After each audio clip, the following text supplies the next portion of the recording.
everyone, welcome to Creatrix my dear students. We are back with a bang with लक्ष्य batch 2.0 और आप देखने जा रहे हो नेटवर्क का एक बेहतरीन lecture. But before we start, it is very important that I introduce myself for the students that are meeting me for the first time. Dear students, my name is Ankit Goyal. I got All India Rank 1 twice in GATE in 2014 and 2018. I was awarded gold medal by President of India himself in the year 2013 when I graduated from IIT. Till date, I have trained over 2 lakh students and currently I am working as a director at an academy for the GATE department. अब मेरे सभी बच्चे मेरे बारे में ये सारी बातें जानते हैं, लेकिन मैं कहता हूं बेटा सबसे इंपॉर्टेंट बात क्या है? इंपॉर्टेंट बात यह है बेटा कि आप लोग के लिए अन अकेडमी जितने ज्यादा से ज्यादा हो सकता है फ्री इनिशिएटिव लेके आता है और ये मेक श्योर करता है कि हमारे बच्चे हर कंपटीशन में सबसे आगे रहें. इसी डायरेक्शन में है ये लक्ष्य बैच 2.0 जो कि आपको आपके लक्ष्य तक पहुंचाएगा, आपको आपका टारगेट हिट करने में मदद करेगा, दैट इज गेट 2023. और देखो इसी तरह के फ्री सेशंस आपके लिए और भी अवेलेबल हैं. आपको बस इस लिंक पे जाना है और यहां पे ना ढेर सारे प्रैक्टिस क्वेश्चन है. अगर आप इस लिंक पे जाओगे ना, आपको ना यहां पे कंसेप्ट थ्रू क्वेश्चन में नेटवर्क का क्वेश्चन प्रैक्टिस मिलेगा. गेट PYQ बाय AIR 1 में आपको नेटवर्क के PYQs मिलेंगे इलेक्ट्रिकल और ECE के. तो अगर आप इस सीरीज के साथ ये दोनों सीरीज भी फॉलो करते हो तो आपसे नेटवर्क का कोई क्वेश्चन नहीं बचेगा, दैट इज अ गारंटी. आज के सेशन में मेरा पहला जो आज का ऑब्जेक्टिव है that is to discuss Tellegen's theorem. क्या डिस्कस कर रहे हैं हम लोग? Tellegen's theorem. देखो यार ये थ्योरम बहुत ज्यादा स्पेशल है. कैसे स्पेशल है कि इसके अंदर ये इकलौती ऐसी थ्योरम है बेटा जो कि हर तरह के नेटवर्क पे लगती है, लीनियर हो, नॉन लीनियर हो, बाइलेटरल हो, यूनिलेटरल हो. तो ये हर तरह के नेटवर्क पे लग सकती है. ये क्यों हर तरह के नेटवर्क पे लग सकती है? Because it is nothing but power conservation. Tellegen's theorem का सिर्फ इतना कहना है कि कोई भी नेटवर्क उठा के देख लें, उसमें जितना पावर डिलीवर हो रहा होगा उतना ही पावर एब्जॉर्ब भी होगा. यानी कुछ एलिमेंट्स पावर सप्लाई करेंगे तो कुछ पावर को एब्जॉर्ब करेंगे ताकि ओवरऑल नेट पावर आपकी क्या रहे? जीरो. अब एक चीज सोच के देखो यार, एनर्जी कंजर्वेशन एक इतना बेसिक प्रिंसिपल है कि ये तो कभी वॉयलेट हो ही नहीं सकता ना, क्योंकि हम ये जानते हैं नेचर का एक फंडामेंटल रूल है, energy can neither be created nor be destroyed, it can only be transform from one form to the other. Same चीज यहां हो रही है. टेलिगेंस थ्योरम क्या कह रही है भाई? एक नेटवर्क में अगर टोटल पावर एब्जॉर्ब निकाली जाए that will be zero because some elements will be delivering power while the others will be absorbing power. तो इसके बारे में लिखो सबसे पहला point, this theorem is based on the principle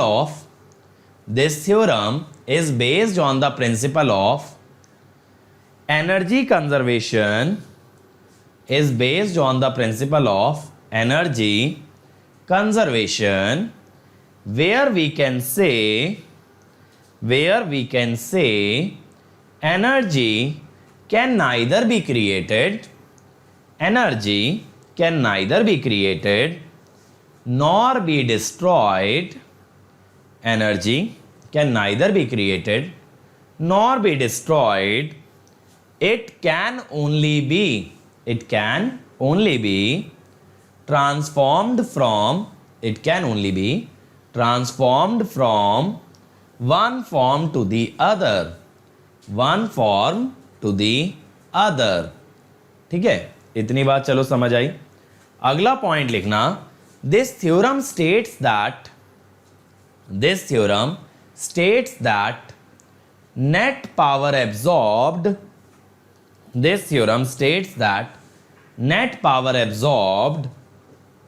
in a network is zero. Net power absorbed in a network is zero because some elements absorb power while other elements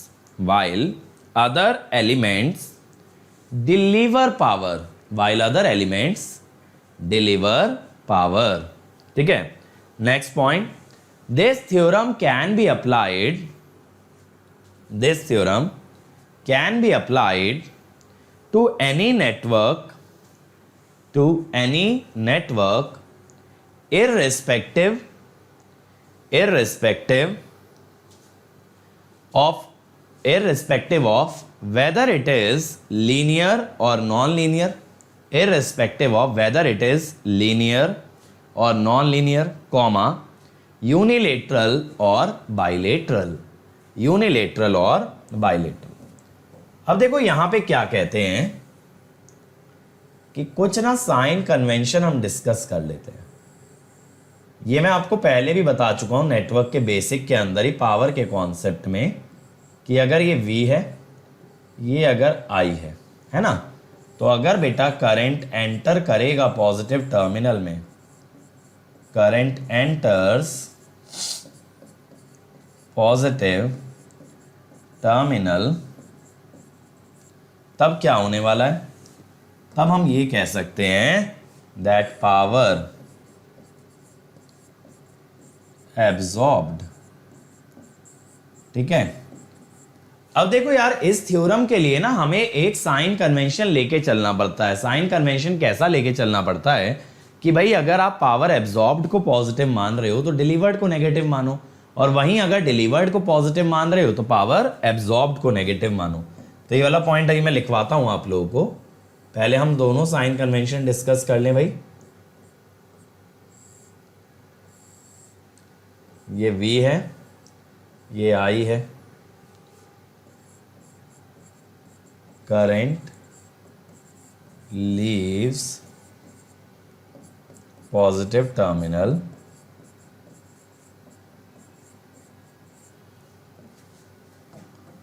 और यहां पे क्या आएगा? Power delivered.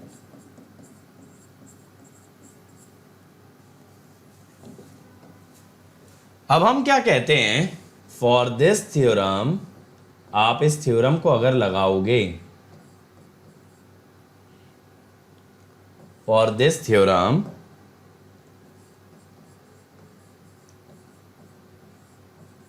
अगर आप power absorbed को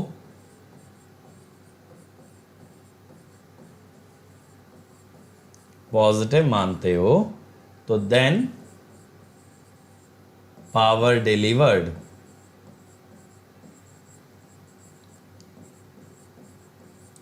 इसको हम नेगेटिव मानेंगे. अगर पावर एब्जॉर्ब्ड हम पॉजिटिव मान रहे हैं तो पावर डिलीवर्ड को क्या मानेंगे? नेगेटिव मानेंगे. ठीक है. पावर एब्जॉर्ब पॉजिटिव तो पावर डिलीवर्ड नेगेटिव. इतनी बात क्लियर हुई. अब ये थ्योरम का स्टेटमेंट क्या है? इस थ्योरम का स्टेटमेंट क्या है भाई? इस थ्योरम का स्टेटमेंट ये कहता है कि जो नेट पावर है वो जीरो होना चाहिए, क्योंकि कुछ एलिमेंट एब्जॉर्ब करेंगे, कुछ डिलीवर. उसे मैथमेटिकली कैसे लिखते हैं? देखो, sigma K equal to 1 to B V K I के जी. यहां पे b क्या है? b is the number of branches. What is b? b is the number of branches. यानी कि सभी ब्रांचेस में अगर vi का प्रोडक्ट करके सम किया जाए then it comes out to be zero. इसका क्या मतलब हुआ? यानी सभी ब्रांचेस का जो टोटल पावर है that will come out to be zero.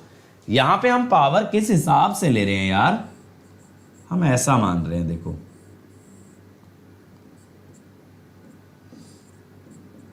ठीक है, ऐसा हम मान के चल रहे हैं. किसी भी ब्रांच में पावर एब्जॉर्प्शन वाला साइन कन्वेंशन ले रहे हैं. अगर इससे अपोजिट आया तो ऑब्वियसली क्या हो जाएगा? Power delivered. या तो आप क्या करना ना, सभी करंट की डायरेक्शन ऐसी मान लेना कि पावर एब्जॉर्ब ही हो रही है. अब अगर कोई करंट उल्टा फ्लो करेगा तो ऑब्वियसली उसका वैल्यू नेगेटिव आएगा, तो आपका काम ऑटोमेटिकली हो जाएगा. कहने का मतलब ये है, आप पावर एब्जॉर्ब्ड और डिलीवर में ना भी पढ़ें तो you assume all the current such that power is being absorbed. अब कोई करंट अगर उल्टा हुआ तो वो नेगेटिव आएगा, वो नेगेटिव आया तो वी का प्रोडक्ट ऑटोमेटिकली नेगेटिव आ जाएगा. तो ये एक पॉइंट लिखना. अच्छा, इससे पहले एक चीज और बताऊं ये थ्योरम पे ना न्यूमेरिकल किस टाइप का बनता है, इस थ्योरम से कुछ डिराइव करने के लिए कभी नहीं आता, इस थ्योरम से कोई भी वैल्यू कैलकुलेट करने के लिए कभी नहीं आती, इस थ्योरम का वेरिफिकेशन मांगा जाता है। यानी वो आपको एक नेटवर्क दे देगा और कहेगा ये थ्योरम इस नेटवर्क पे लगा के प्रूव करो कि टेलीगेंस थ्योरम इज वैलिड। तो आपको क्या करना होगा, आपको सभी ब्रांचेस का VI का प्रोडक्ट लेके सम करके 0 दिखाना पड़ेगा। तो एक पॉइंट ये लिखना, while applying this theorem in a network, we assume all the branch currents. While applying this theorem in a network, we assume all the branch currents such that they enter the positive terminal. They enter the positive terminal of voltage. They enter the positive terminal of voltage so that power is being absorbed. So that power is being absorbed. And now if any current flows in the opposite direction, if any current flows in the opposite direction, then it will be negative, and hence the power associated with that element will by default be negative.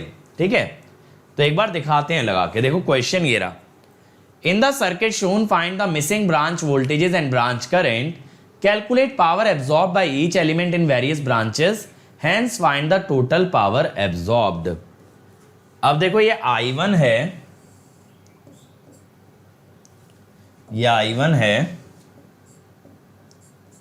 ये हमें बता रखा है 2 ampere, ठीक है।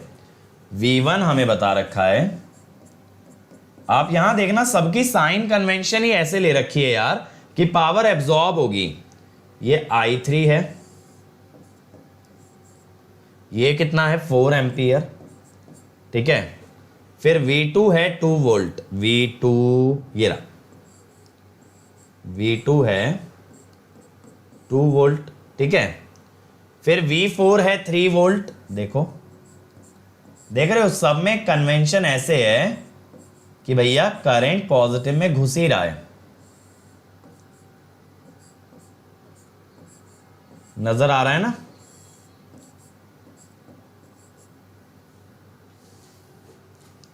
I6 है 4 ampere. अब आपके माइंड में यह आएगा कि सबसे पहले तो वोल्टेज निकालनी कैसे है, वोल्टेज लिख दी मैंने V1 V2 V4, ठीक है, I1 I3 I6, I1 I3 I6, ठीक। अब देखो यहां पे क्या होगा, यहां पे करंट निकालने के लिए बेटा KCL का यूज करेंगे और वोल्टेज निकालने के लिए यूज करेंगे KVL का। करंट के लिए KCL, वोल्टेज के लिए KVL। अब ये देखो यहां पे 2 एम्पियर गया, यहां पे 4 एम्पियर गया। अगर आप बेटा सबसे पहले इस नोड पे KCL लगाओगे तो आप क्या लिखोगे, सारे करंट लीविंग है ना, I1 plus I2 plus I6 is 0, जिससे कि I2 क्या हो गया -6 एम्पियर, -6 एम्पियर। अब ऐसे यहां पे देखो इस वाली नोड पे अगर देखो सारे एंटरिंग है I2 I4 sorry I3 and I4 सारे एंटरिंग है, तो इस नोड पे क्या लगेगा I2 plus I4 plus I3 is 0। I2 तो आ चुका -6, I3 है 4, तो I4 हो गया 2, ठीक है। अब कौन सा बच गया, I5 बच गया। अब इस नोड पे आ जाओ यार, I5 I4 और I4 लीव कर रहे हैं, I6 एंटर कर रहा है, तो I5 is I6 minus I4 that is 4 ampere. सही है, सारे करंट आ गए, सारे करंट आ गए भाई। KCL से बची वोल्टेजेस। अब देखो इस लूप में अगर KVL लगाओगे, मेरे को लग रहा है KVL तो लगा ही लोगे। 4 minus 2 plus V3, 4 minus 2 plus V3, तो V3 कितना आ गया, -2 वोल्ट। ठीक है, अब इसके बाद इधर आ जाओ, -V3 ऐसे लगा लो, -V3 plus V4 minus V5 equal to 0। तो V5 is V4 minus V3, ये आ गया 5 वोल्ट। 5 वोल्ट। ऊपर वाले में देख लो यार, -V2 plus V4 plus V6, -V2 plus V4 plus V6, ऐसे लगा रहा हूं KVL। तो V6 हो गया -V2 प्लस V4, तो V2 minus V4, V2 minus V4 हुआ 2 माइनस 3 दैट इज -1। सही है, ये आ गई। फर्मी लेवल तो ज्यादा नहीं डिस्कस करेंगे नितिन, लेकिन हाँ हॉल इफेक्ट तो डिस्कस होगा। फर्मी लेवल यार EDC में आ जाता है, इतना ज्यादा हमें फर्मी लेवल की जरूरत नहीं पड़ती है। ठीक है, मटेरियल में फर्मी लेवल ज्यादा नहीं आता। अब बात है हर एलिमेंट की पावर निकालनी है। देखो P1 V1 I1 4 into 2 8 volt, P2 V2 I2 I2 कितना था, -6, तो -12 वॉट एक्चुअली, नॉट वोल्ट। ठीक है, P3 बस वैल्यू मल्टीप्लाई करते चलो। देखो मैंने यही बताया था ना, सबका साइन पहले से एब्जॉर्प्शन वाला ले लो। V3 I3 -2 into -4, sorry -2 into 4 -8, P4 V4 I4 कितना है, V4 I4 3 into 4 12, P5 V5 I5, ठीक है, 5 इंटू 4 20। एक सेकेंड, कुछ गड़बड़ हुई है क्या? देखो यहां पे I4 कितना दिया था, हमें I4 नहीं दिया था, I4 हमने निकाला है 2 एम्पियर, ये 2 गया। I5 दिया था क्या, I5 नहीं दिया था, I6 दिया था, 2 गया, इधर से 4 आया, तो 2 इधर जाएगा, तो 10 आ गया ये।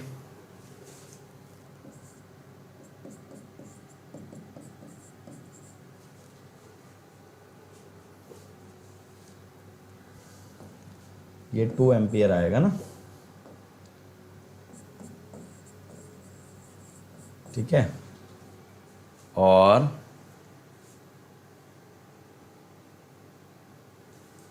V2 दिया था 2, ठीक है, और V4 दिया था 3, तो -2 + 3,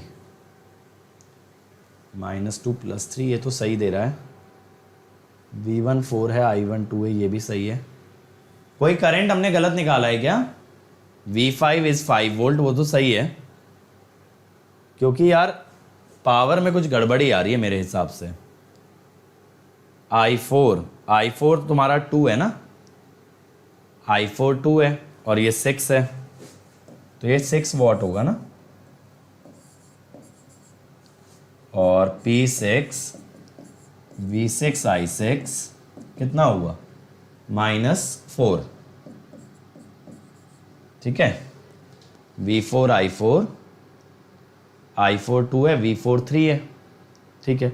अब देखें जरा, 8 - 8 तो कैंसिल हो गया, -12 + 6 इज -6 + 10 + 4, हाँ। तो अब अगर आप सिग्मा P करोगे ना तो 0 आ रहा है, सही है, सिग्मा P इज 0, ठीक है, सिग्मा P इज 0। नितिन बेटा फर्मी लेवल वाला पार्ट ना आप EDC से कवर कर सकते हो। फर्मी लेवल एक ऐसा टॉपिक नहीं है छोटा सा कि फर्मी लेवल बता दूं बस क्या होता है।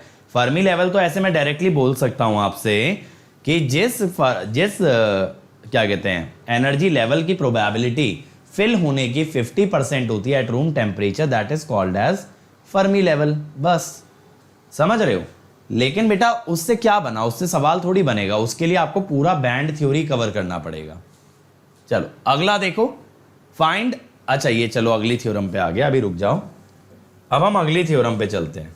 ये समझ आया ना टेलीगेंस थ्योरम का क्या फंडा है, जल्दी से बताओ मुझे, टेलीगेंस थ्योरम का समझ आया क्या फंडा है?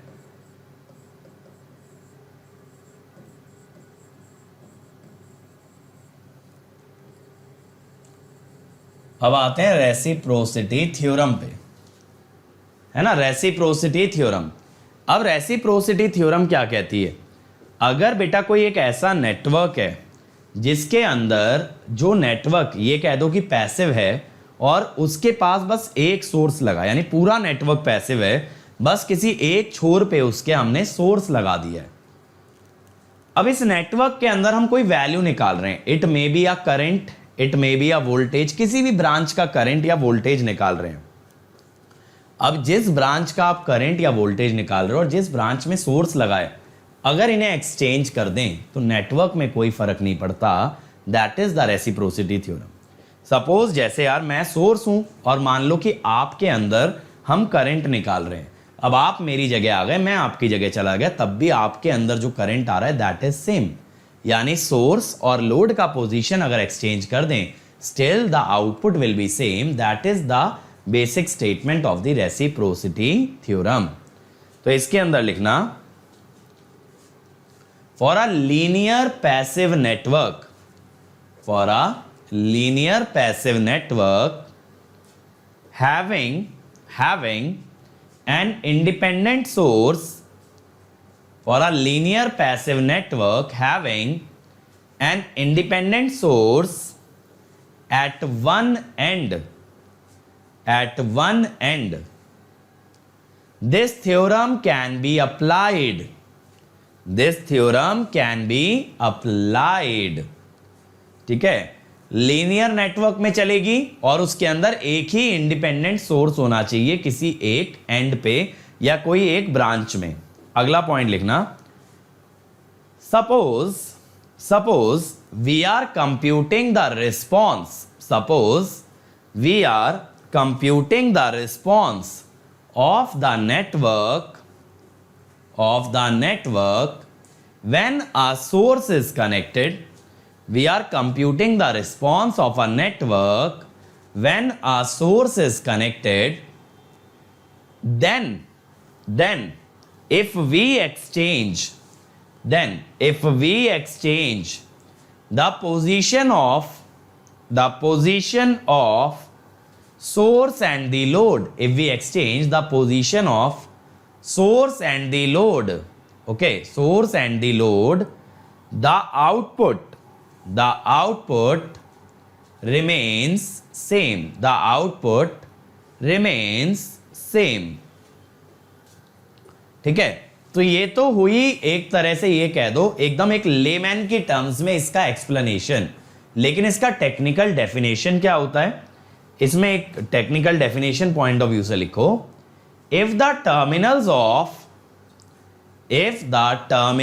of the source and the load are exchanged, if the terminals of the source and the load are exchanged, then the ratio of response to excitation, then the ratio of response to excitation will remain same, will remain same। देखो कहने का मतलब यहां पे ये है,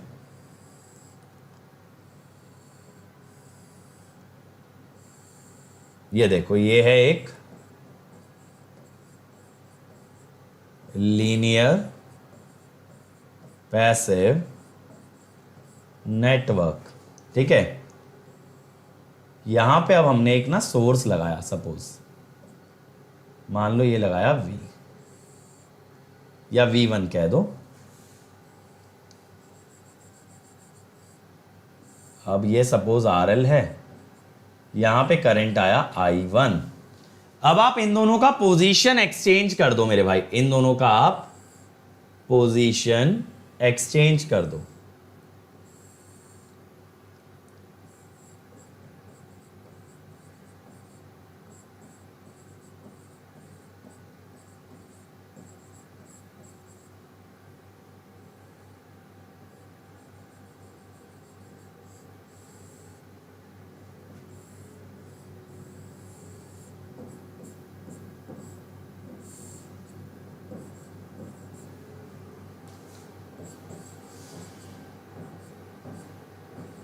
ठीक है, तो अब देखो यहां पे क्या होगा, हम ये बोलते हैं कि ratio of response to excitation ये था, यहां पे ratio of response to excitation क्या है, I2/V2। ये दोनों वैल्यूज आपकी सेम आनी चाहिए, ratio of response to excitation remain same. ठीक है, समझ में आया रेसिप्रोसिटी थ्योरम का क्या फंडा है। अब सर ये क्या आप डब्बा सा बना दो, तो डब्बा क्या है बेटा, इसके अंदर कुछ भी हो सकता है, रेजिस्टेंस हो सकता है, इंडक्टेंस हो सकता है, कैपेसिटेंस हो सकता है, कुछ भी हो, मुझे मतलब नहीं है इस बॉक्स के अंदर क्या है, मुझे सिर्फ दो टर्मिनल से मतलब है, एक वहां जहां सोर्स लगा है, एक वो जिस ब्रांच का रिस्पॉन्स हम देख रहे हैं। तो हम क्या बोल रहे हैं, ratio of response to excitation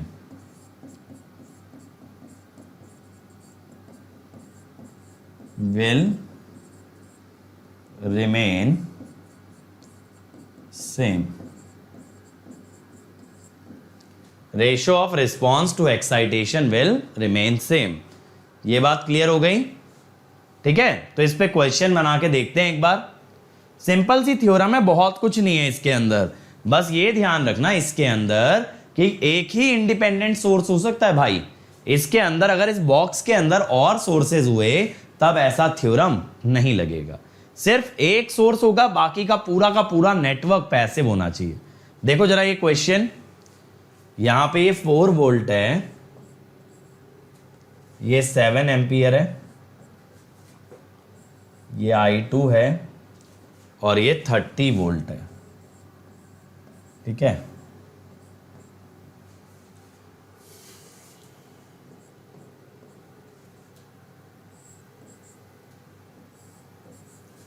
बनाओ जरा, जल्दी से बनाओ। सिंपल सी थ्योरम है ना ये, मैं आपको यही बता रहा हूं, जब से जो आपने 4 मेन थ्योरम पढ़ी है ना, उसके बाद सारी थ्योरम बच्चा थ्योरम्स हैं, छोटी छोटी थ्योरम है, जरा जरा सी बात करती हैं। ये तो फिर भी रेसिप्रोसिटी तो ऐसी है कि अदर एग्जाम्स में इस पे क्वेश्चन आ सकता है, गेट में तो रेसिप्रोसिटी इंक्लूडेड नहीं है, लेकिन बाकी की सभी थ्योरम्स जो हैं वो इतनी छोटी थ्योरम्स हैं कि गेट छोड़ो किसी भी एग्जाम के अंदर उसे लगवाना उस एग्जाम की तौहीन हो जाएगी। समझ रहे हो। टेलीगेंस तो फिर भी एक बार को ईएससी कन्वेंशनल में पूछ लूं कि भाई टेलीगेंस वेरीफाई करके दिखाओ नेटवर्क पे, 10 नंबर में दे दिया सीधे। लेकिन बाकी थ्योरम्स जैसे हैं जो आगे अभी बताऊंगा ना, सब्सटीट्यूशन, कंपेंसेशन, बहुत रेयरली यूज होती हैं। आगे बस एक हमारे पास इंपॉर्टेंट थ्योरम आएगी which will come in the next lecture, जिसे हम बोलते हैं मिलमैन्स थ्योरम। तो वो इंपॉर्टेंट है, वो तो देखो अलग अलग सब्जेक्ट्स के अंदर लग जाती है, भले ही नेटवर्क के सिलेबस में इंक्लूडेड नहीं है, लेकिन उसका एप्लीकेशन अलग सब्जेक्ट्स के अंदर है, पावर सिस्टम में, मशीन्स के अंदर, तो वो इंपॉर्टेंट है मिलमैन्स थ्योरम। बाकी अभी जो 2 थ्योरम आएंगी, एक कंपेंसेशन एक सब्सटीट्यूशन, वो दोनों ज़्यादा रेलिवेंट हैं भी नहीं। तो आज मैं आप लोगों को सब्सटीट्यूशन थ्योरम कराऊंगा और नेक्स्ट लेक्चर में कंपेंसेशन और मिलमैन्स थ्योरम। चलो थैंक यू एके बेटा, थैंक यू। चलो बनाओ जल्दी से। आया, देखो यहां पे रिस्पॉन्स अपॉन एक्साइटेशन कितना है, 7/4। यहां पे कितना है, I2/-30। सर -30 क्यों, यहां ये देखो ये पोलैरिटी एक्सचेंज्ड है ना, polarity opposite, polarity opposite to original source. सही है, पोलैरिटी अपोजिट है ना भाई। तो इसीलिए हम क्या कहेंगे,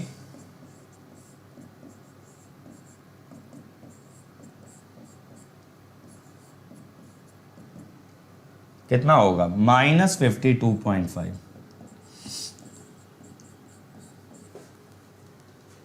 -52.5। ठीक है, माइनस साइन आएगा क्योंकि पोलैरिटी सोर्स की बदल गई है।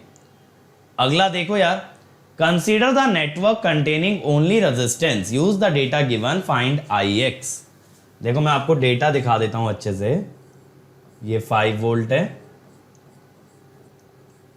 4 एम्पियर है, 2 एम्पियर है। अब यहां पे ये हमारा 10 वोल्ट है, ये Ix है, और इधर ये 30 वोल्ट है। बनाओ जरा।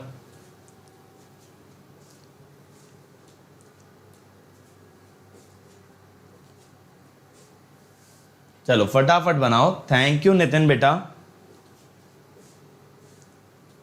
आई होप कि आपका बहुत जल्द कोई एग्जाम क्लियर हो जाए। तुम लोग जैसे जैसे लाइफ में सेटल होते जाओगे, हमारे ऑब्जेक्टिव सक्सेसफुल होते जाएंगे, हमारे इनिशिएटिव सक्सेसफुल होते जाएंगे।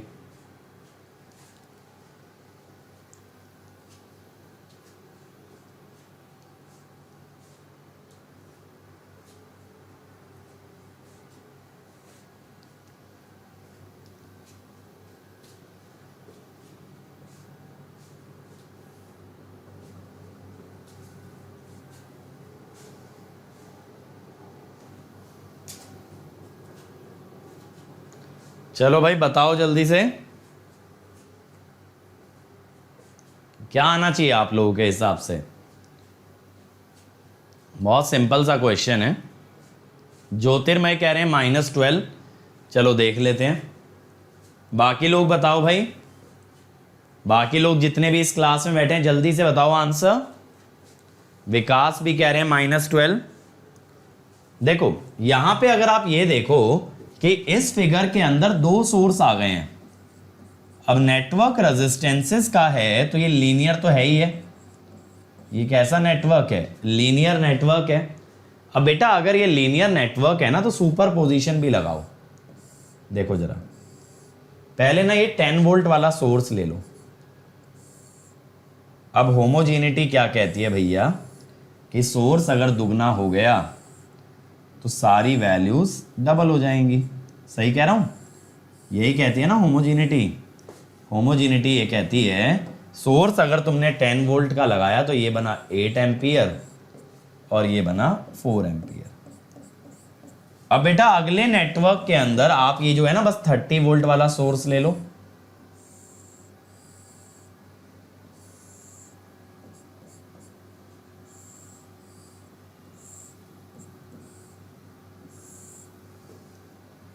अब यहां लगाओ रेसिप्रोसिटी यार।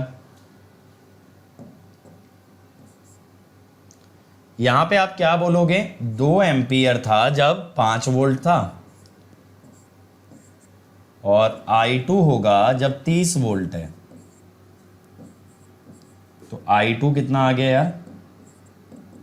12 एम्पियर। अब देखो एक आपके पास आ रहा है 8 एम्पियर ऐसे, और आ रहा है 12 एम्पियर लेफ्ट में। इस सोर्स के कारण 8 टू द राइट, इस सोर्स के कारण 12 टू द लेफ्ट। तो नेट करंट कितना आ गया? ये -4 एम्पियर। कैसे? 8 एम्पियर और बेटा 12 एम्पियर है ना। तो नेट कितना बना? -4 एम्पियर बना। समझ में आया कैसे हमने सॉल्व किया है? आप लोग जो आंसर मुझे दे रहे हो ना वो सिर्फ 30 वोल्ट का आंसर है। उसमें आप ये तो सोच ही नहीं रहे कि इस 10 वोल्ट के कारण भी तो करंट बन रहा होगा। तो यहां पे हमें सुपर पोजिशन, होमोजेनिटी और रेसिप्रोसिटी 3 प्रिंसिपल हमने लगाए हैं। ये वाला जो है ये क्या लगाया हमने? होमोजेनिटी। इधर हमने लगाया होमोजेनिटी, इधर हमने लगाया रेसिप्रोसिटी। ठीक है, रेसिप्रोसिटी, और एथे हमने लगाया सुपरपोजिशन। ठीक है, समझ में आया? तो ये क्वेश्चन एक नहीं 3 प्रिंसिपल पे बेस्ड है, होमोजेनिटी, सुपरपोजिशन एंड रेसिप्रोसिटी। अब मैं आज की तीसरी थ्योरम पे आता हूं यार। तीसरी थ्योरम कौन सी है मेरी? That is the substitution theorem. Substitution theorem.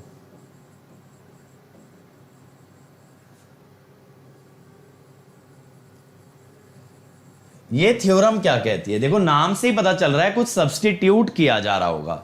ये कहती है अगर मान लो नेटवर्क के अंदर एक रेजिस्टेंस है, आपने उसका वोल्टेज और करंट निकाल लिया। सपोज नेटवर्क के अंदर एक रेजिस्टेंस है, उसका वोल्टेज और करंट आपने निकाल लिया। अब आप क्या कर सकते हो कि उस एलिमेंट को, उस रेजिस्टेंस को आप एक वोल्टेज सोर्स या करंट सोर्स से रिप्लेस कर दो, जिसकी वैल्यू एग्जैक्टली उतनी ही हो जितना उस रेजिस्टेंस के अंदर वैल्यू आया था। तो यानी आपने सब्स्टिट्यूट कर दिया एक रेजिस्टेंस को बाय अ करंट सोर्स और a voltage source having the same value as the value across that resistance. तो एक पॉइंट लिखो इसके अंदर, this theorem is applicable in a linear bilateral network. This theorem is applicable in a linear bilateral network, and it states that an element in a network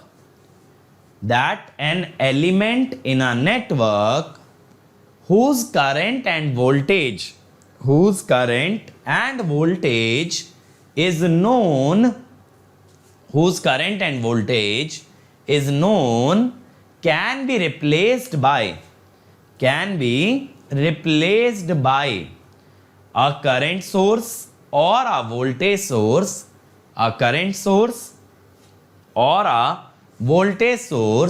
having the same value as the value across that element, suppose कि एक ना network है, इस network के अंदर कुछ भी हो सकता है, सोर्स, लोड, जो भी हो। अब एक एलिमेंट है यहां पे, सपोज इसके अक्रॉस ना मुझे पता है कि वोल्टेज इसका V1 है, करंट इसका I1 है। अब ये जो सब्स्टिट्यूशन थ्योरम है, ये क्या कहती है? ये जो सब्स्टिट्यूशन थ्योरम है, ये बच्चे ऐसे कहती है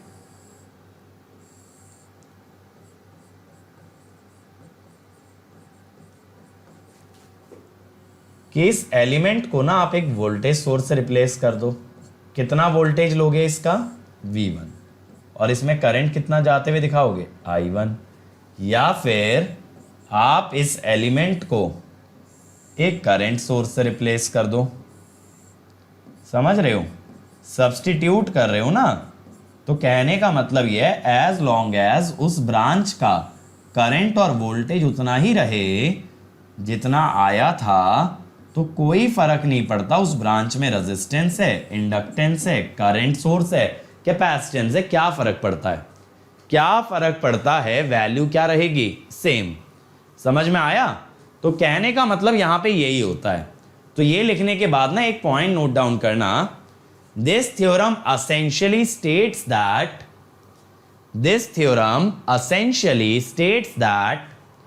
if the current and voltage of a branch is kept same,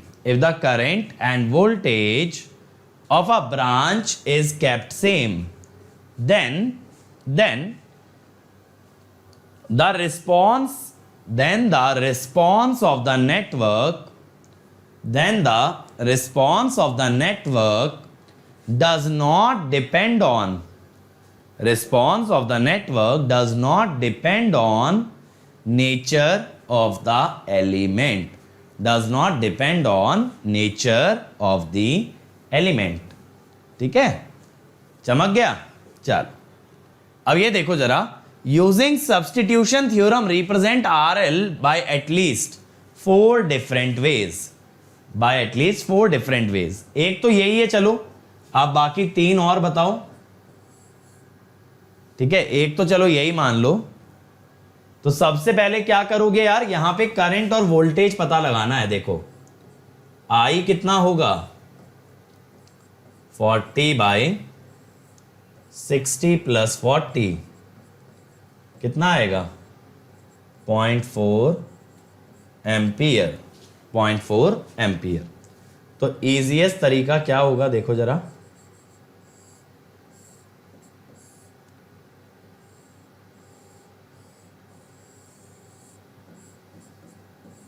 point 4 ampere दिखाया और इसके अक्रॉस वोल्टेज कितनी दिखाओगे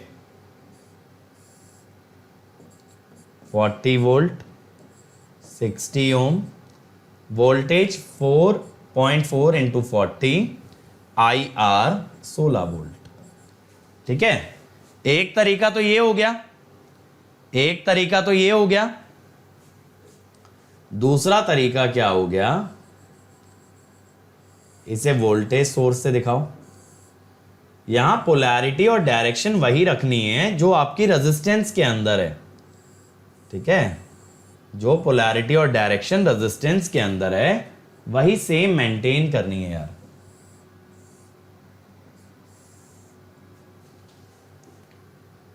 अब देखो यहां पे आपका क्या आ गया 40 वोल्ट, ये आपने दिखा दिया 0.4 एम्पियर।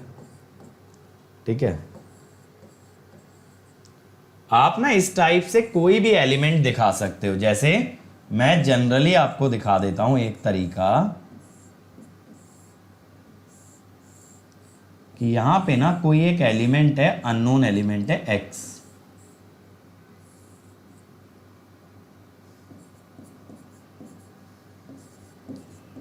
इसका वोल्टेज आपको पता है 16 वोल्ट, करंट आपको पता है 0.4 एम्पियर। खत्म।